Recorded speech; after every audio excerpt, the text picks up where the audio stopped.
Tracking COVID through wastewater. Nevada was one of the first states to do it, and the results could impact what actions local health officials take. Plus, a new source of funding for small businesses in the state promises to revitalize the communities those businesses are in.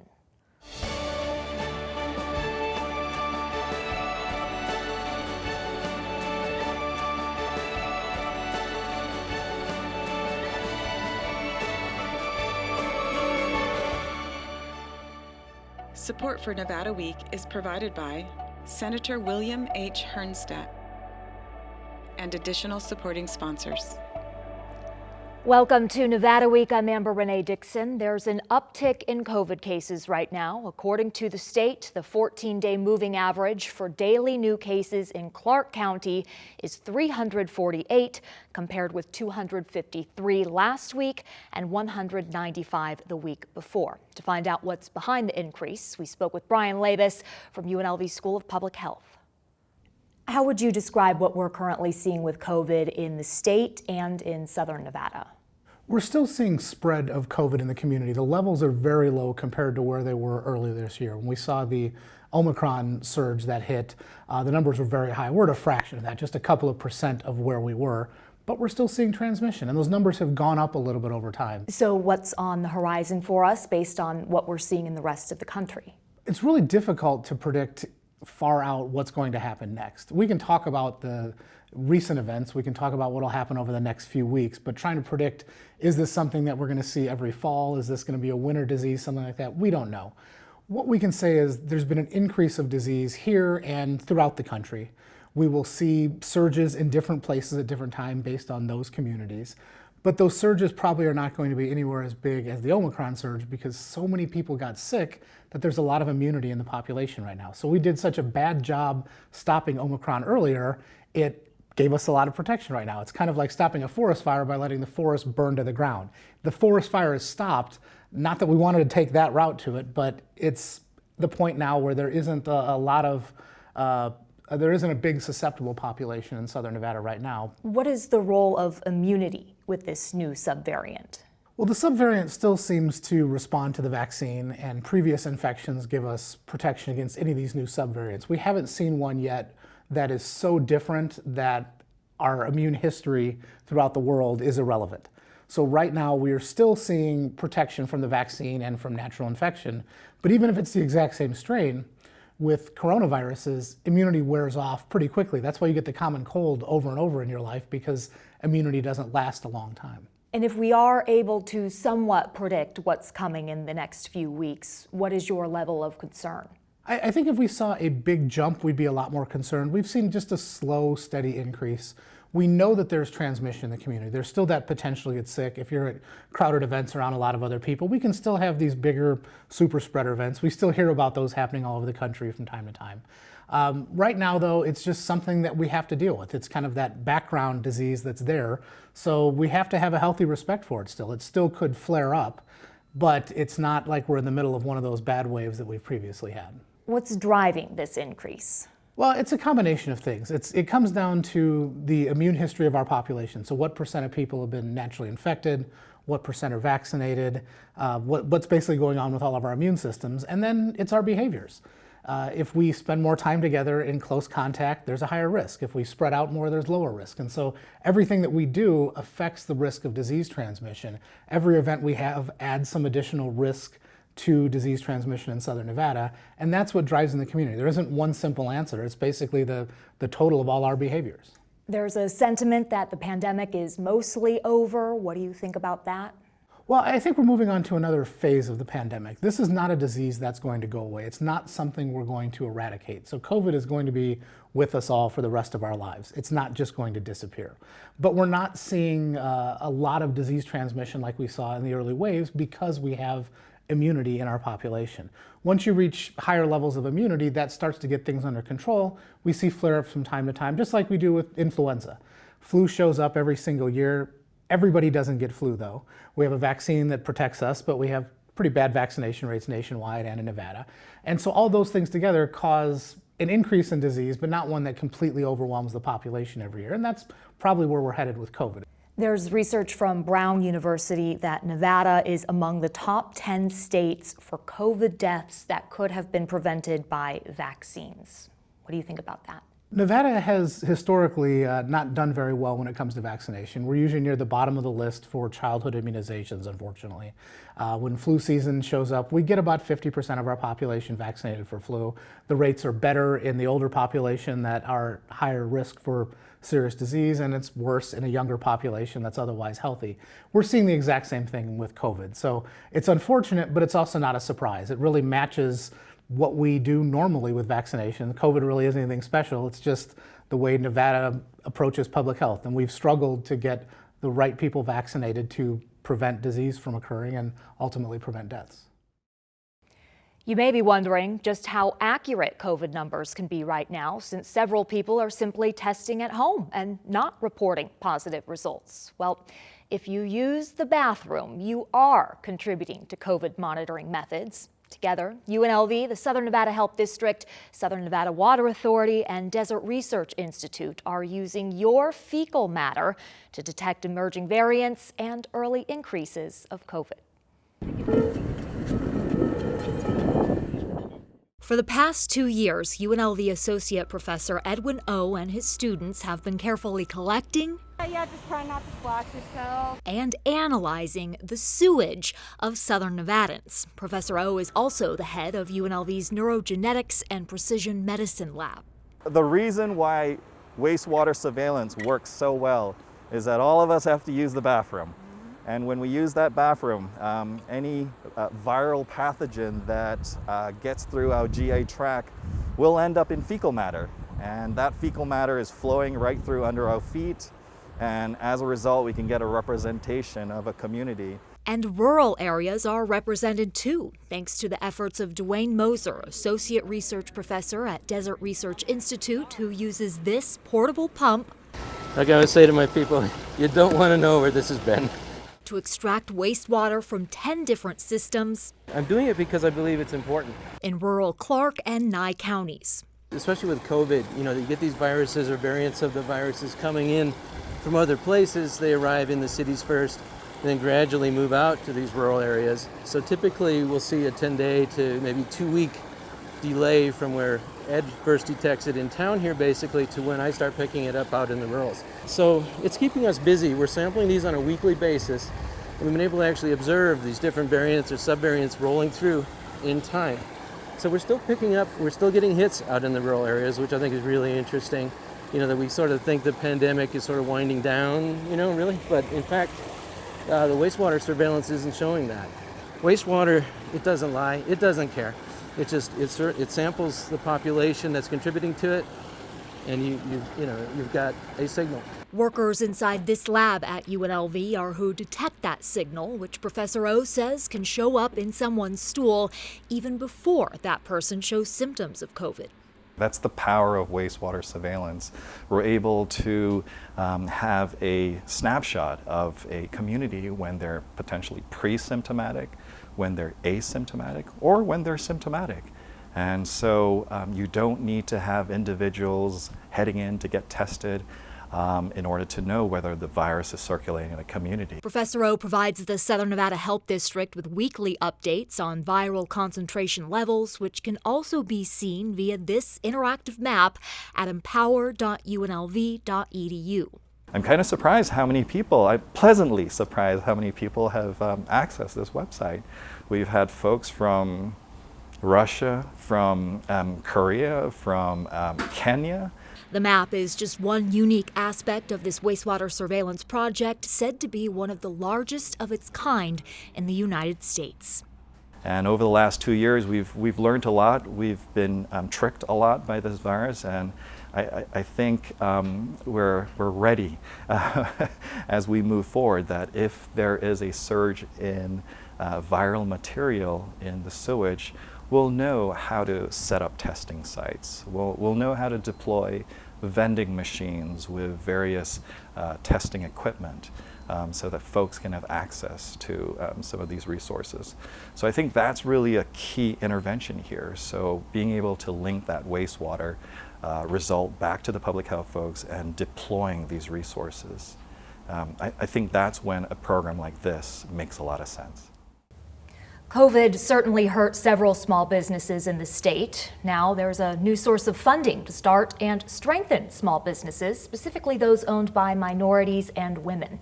It's called a Community Development Financial Institution, or CDFI, and here's how it works. A CDFI, or Community Development Financial Institution, can be a bank, credit union, loan fund, or venture capital fund. They bring together investors from the public and private sectors to collaborate and create economic opportunities in low-income communities. CDFIs do this by providing financial support like loans for everything from first homes to business startups. The loans can range from $1,000, they're known as microloans, to more than $100,000, and the interest rates can be lower than traditional banks. CDFIs also tend to follow more equitable lending practices for businesses and individuals who might not have wealth or capital, and often offer financial education and business coaching in addition to lending. The goal of a CDFI is twofold: to revitalize and give an economic boost to historically underfunded neighborhoods and communities. In several cities, CDFIs have led to small business growth, higher wage jobs, and community revitalization. While Nevada ranks low in the number of CDFIs per capita, a new CDFI is available statewide for the very first time. It was established with $6 million that the state received from a settlement with T-Mobile over concerns about T-Mobile's merger with Sprint in 2019. Joining us to talk more about the potential impacts of CDFIs, particularly in low-income communities and communities of color, are Ken Evans, president of the Urban Chamber of Commerce, Nick Steele, executive director of Access Community Capital, and Teresa Miranda, vice president of Prestamos CDFI, a subsidiary of Chicanos por la Causa. Thank you all for joining us. Ken, I will start with you. With all the banks that exist in Nevada, what is the need for CDFIs here? The need is typically the fact that usually if you're a startup business or if you're a smaller micro business, in some cases you may not have the tenure in business, meaning at least 2 years, sometimes 3 years in business. You may not have that, or in other cases you may not necessarily have the credit profile to go to a traditional institution. So as such, you still want to get started with your business. If not grow your business, you need capital to do that. But if you can't go to a traditional bank, you need an alternative. What would you say the availability of CDFIs are in the state, Nick? Well, until now, there was only one, and that CDFI was operating, well, one homegrown CDFI operating in the north.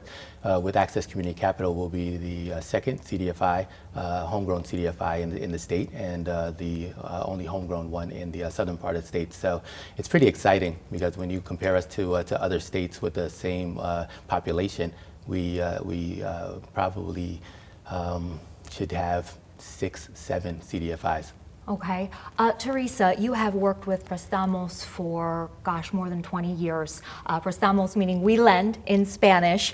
I wonder, are these loans typically directed toward businesses that are just starting, that we heard Ken mention? And also, historically, why have minorities and women been underserved in this area of lending? You know, I think it's part of it. I would say it's the education. And yes, as a CDFI, we focus on startup businesses, but also on existing businesses. There's nothing more frustrating than you're being in business, approach your bank that you've been banking for so long, and maybe you don't fit the credit box, right? And what do you do now? You know, how do you keep your employees? How do you keep your doors open? As a CDFI, we give that opportunity to continue with your business and also with some coaching. What is going to take for you to become bankable, right? We're getting out of this, if we're getting out of this pandemic, right? And there's a lot of businesses that were impacted negatively and they need the capital. So we as CDFIs, we step in and we provide the capital for them to continue their operations, for them to continue, to keep their doors open. And it's very important because it's not only the capital, but also what are the tools that they need to become successful during this environment. And I want to get back to the historically underserved communities, minorities and women. Do you agree that they have had trouble getting lending? Absolutely. If you look at the statistics, there was a small business credit survey that was done a couple of years ago, pre-COVID. What it suggested is that historically, communities of color or businesses from communities of color, they received a disproportionate amount of funds despite applying in some cases more for credit and for capital. So that survey suggested that there's a need there because they're not being served. In addition to that, what I like to say sometimes is our small business development systems, as well as our access to capital, is not always as professionally and culturally competent as it needs to be in order to reach underserved areas of the population. So help me understand, what is the reason why they are applying and not getting the loans? Yeah, well, I think there's a number of reasons. Banks in general, your commercial lenders, tend to focus on individuals and businesses that they can provide a plethora of services to. And so individuals that they can give credit cards to, they can do home mortgages to, they can do commercial lending, lines of credit, and all of these other products that may not fit the profile for a small business owner. And then you have women-owned businesses and minority-owned businesses that historically had not had the opportunity to accumulate the necessary collateral to support their businesses, whether it's through the practices in the past of redlining that didn't allow individuals and communities to actually own homes, or whether it's situations that haven't enabled populations to actually advance in their own careers. Those things tend to build up over time, and so business owners may be successful to a certain point, but once they need that collateral, they may not have the assets to be able to satisfy the checkboxes needed at your commercial institutions. And a lot of people get their capital from home ownership, and so if in years past certain section of certain race was not able to own property, then how are they going to accumulate that wealth and then go on to own businesses? Teresa? You know, and I would like to add to that comment, is that there are very successful businesses out there that they just need the opportunity. And how do we provide that opportunity? How do we provide them the tools that they need? Because they're working, right? They're supporting, they're creating opportunities for their family or their friends, or individuals that are also struggling to find a job. But it's the education component. What is it, the expectation when you walk into a bank? What are the banks looking for? We talk about the 5 C's of the credit. Do the business owners know the 5 C's of credit, or they just know how to work, right? And that is the component, and that is what we bring to the table. What is it, and how we can prepare them so they can become bankable. As CDFIs, we are a tool for them to become bankable, right? We don't offer all the services that the banks offer. As he mentioned, the credit cards, right? The lines of credit, the mortgage, assistance if they want to buy, or their commercial. But again, at the end of the day, it's the education, and that's where we start. What are the things and the tools that they need for them to become bankable, become successful, and continue to operate and grow their business? Before we get more into the specifics of CDFIs, why is it important for minorities and women to have access to lending? Oh, I would say that's probably the greatest source of intergenerational wealth. And so you have minorities and you have women that are starting businesses, but as Teresa mentioned, you need that support system. Often these communities don't have the networks that they can tap into for additional capital to grow their businesses or support their businesses. They may not have the models to follow that they can look at, and that advice that they can receive to support their businesses. And so providing that access to capital as well as that technical assistance is critical to helping them grow their businesses, and then helping them transition their businesses when they want to sell it, or they want to transition it and pass those businesses down to the kids. And from a society standpoint, from someone who's not a minority, there is a benefit for all of us to having more equitable business ownership. Absolutely. At the Urban Chamber of Commerce, we say we have 2 priorities. The first priority is to make sure that we help diversify and expand the economy. The second priority is to make sure that there's diversity, equity, and inclusion when we're doing and going after the first priority. The bottom line is this: if we help make sure that business owners from communities of color as well as women business owners are successful, we're helping to better build our economy. One of the things we've happy to have been able to do at the Urban Chamber is provide inputs into the Governor's Recovery and Resiliency Plan, essentially making sure that whether it's advanced manufacturing, logistics, bolstering our healthcare system, or information technology, if we make sure that we get small business owners or business owners from communities of color to participate in these areas, they can do three things. They can employ people, they can put resources back into the community, and last but not least, they can participate in political engagement. The bottom line is we can make sure that everybody has an opportunity to contribute to our economy. Talking about this particular CDFI, it focuses on small businesses, and it even has loans as low as $1,000, known as a micro loan. Can you give me an example of how that would be so helpful to a company, a business? Certainly. To access community capital, this statewide program is innovative in its nature. It's a public-private partnership, really formed from a partnership and conversations with the governor's office and the attorney general's office, and they understood that there's a need to support those micro businesses that are just forming out of the pandemic, and it's very important, because if you overlook those businesses, then you're halting the opportunity for those businesses to then grow and then hire employees. And so in this day and age coming out of the pandemic, you see a number of businesses that are looking to pivot and looking to invest more resources into building websites and building mobile apps and ways to expand their ways of reaching customers. And so $1,000 is enough to launch a website. $1,000 is enough to help that business buy some masks if we go through a pandemic. And so those little loans are very important. Teresa, would that even be a loan that a traditional bank would offer, $1,000? No. The quick answer is no. I think for CDFIs, right, there's no such thing as a small loan, right? And the impact that it can have in those businesses. You know, we talk about the essentials, right? But also, you know, maybe a contract, you know, maybe a piece of equipment, you know, they need to, you know, either because the one they had just broke, or they are looking to expand and they need to buy another, you know, to keep their operations and continue to grow and support. But, you know, a CDFI, and the importance of the CDFI is really the focus, right? Minorities, the focus on low-income communities.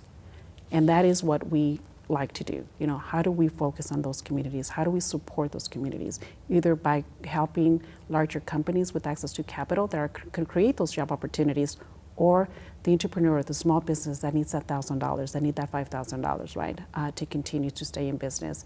And that is the nice thing about the CDFIs, that we do have a mission, and the mission is to work with low-income communities as well as minorities. And pardon me, if I could jump in for a minute, Amber. One of the things that's been mentioned is the fact that there's a racial wealth gap in America, and entrepreneurship is a great way to address that racial wealth gap. But if we're going to do that, we need to make sure that they have the capital necessary to start businesses, and then beyond that, as Teresa said, grow the businesses. So again, if we're going to be serious about addressing the racial wealth gap, doing what we can to provide accessibility to affordable capital is major. And just one more point about the $1,000 amount. If you can't get it from a traditional bank, then you may consider a payday loan, and those have. Do you want to add to that? Yeah, I'll hop right in. Unfortunately, Nevada doesn't have usury laws, I believe it is. So what that means is payday loans, pretty expensive, can be 40, 50, sometimes it can be several 100% rate. Well, the problem with that is if you're already a challenged micro business and you go to a payday lender, the interest alone is going to adversely impact your cash flow. So the benefit of CDFIs is we can provide a lower interest rate, a fixed lower interest rate, so you don't have to worry about the interest alone being an impediment to your success as a business. I'll just add one quick point, and that's a lot of times we find that women and minority-owned businesses, if they can't access traditional capital or capital from a traditional financial institution, then they're operating out of cash. And so all of their expenses are paid out of cash, which means they cannot invest that into marketing, into hiring more and more employees. And so where CDFIs can step in is that they provide those low dollar loans to really support that business through the ups and downs that they would normally, if they could access traditional capital, they would have a line of credit for. But if they can't tap into that, then they can get a fixed loan for a small amount, and that really helps them invest back into their business. So another aspect of the CDFI, it helps small business, but then another goal is to help the community that business is in, revitalize that community. In your, I think, 20 plus years of experience in this area, Teresa, have you seen the ability of that to happen? Does it always happen? Sometimes probably doesn't. It's definitely our goals, and how do we go into those communities? We've been growing just because there's the need in those communities. We just don't grow just to grow, but we want to be able to be there for those communities. And we've seen them. We've seen where if it hasn't been for a CDFI, businesses would not exist right now.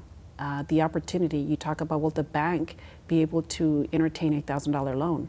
You know, they say, sorry, we can't, right? We don't have the capacity, you know, and that's why we exist. And that's why there's so many programs that do exist, because the banks just don't want to take that risk, right? And we understand why, right?